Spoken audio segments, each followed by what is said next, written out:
राधे राधे, हरे कृष्ण। इस बार साल 2026 में होली के पर्व पर भद्रा और खग्रास चंद्र ग्रहण का दुर्लभ संयोग बनने वाला है, जिससे होलिका दहन करने को लेकर दुविधा उत्पन्न हो गई है।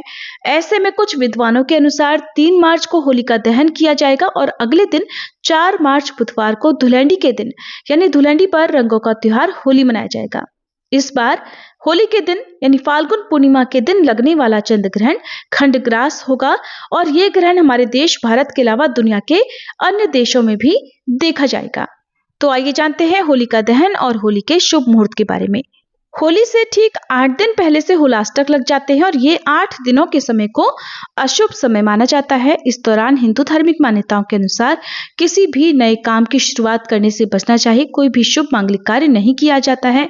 दरअसल इन 8 दिनों के पीछे ऐसी मान्यता है कि हिरण्यकश्यपु ने अपने पुत्र यानी भक्त प्रहलाद को इन 8 दिनों में तरह तरह की यातनाएं दी थी ताकि भक्त प्रहलाद मृत्यु को प्राप्त हो सके, लेकिन उन्हें तो भगवान विष्णु की कृपा प्राप्त थी, इसलिए वे लाख प्रयास करने के बाद भी हर बार भगवान की कृपा से जीवित बच जाते थे।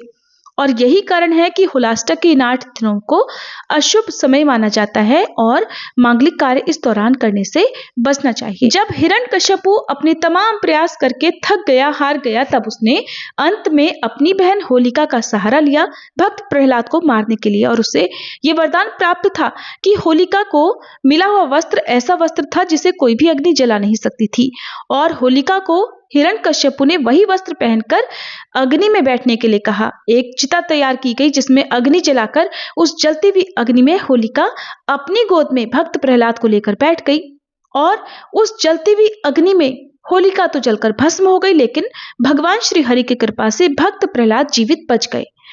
मान्यता है कि तभी से होलिका दहन आज भी किया जाता है, जो कि बुराई पर अच्छाई की जीत का प्रतीक होता है।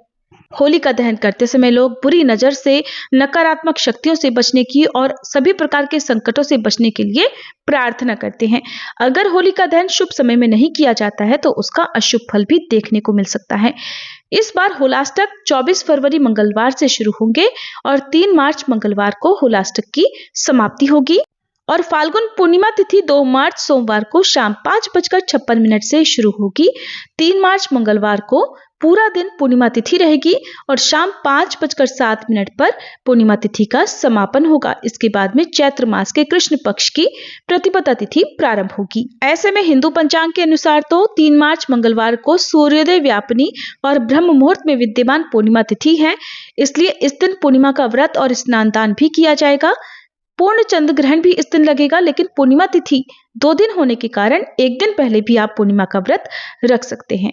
होलिका दहन 3 मार्च मंगलवार को होगा और रंग वाली होली 4 मार्च बुधवार को खेली जाएगी।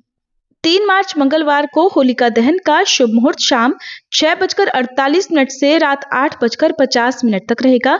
इस समय चंद्र ग्रहण और सूतक काल समाप्त हो चुका होगा, इसलिए होलिका की पूजा आप होलिका दहन करने से पहले करें, लेकिन उससे पहले शुद्धि और स्नान या दान की सामग्री अवश्य निकाल कर रखें। उसी के बाद आपको होलिका की पूजा करके फिर होलिका दहन में सम्मिलित होना चाहिए।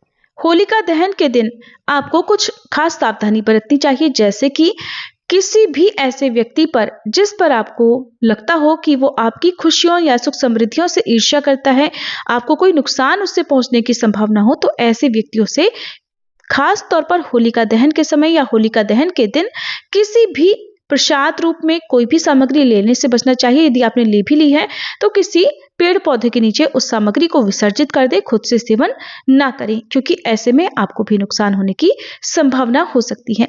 अक्सर लोग होलिका दहन के समय बहुत तरह के उपाय करते हैं जिनसे बचने के लिए आपको सावधानी बरतने की सलाह दी जाती है। ये थी आज की वीडियो। जानकारी आपको कैसी लगी कमेंट करके जरूर बताइएगा।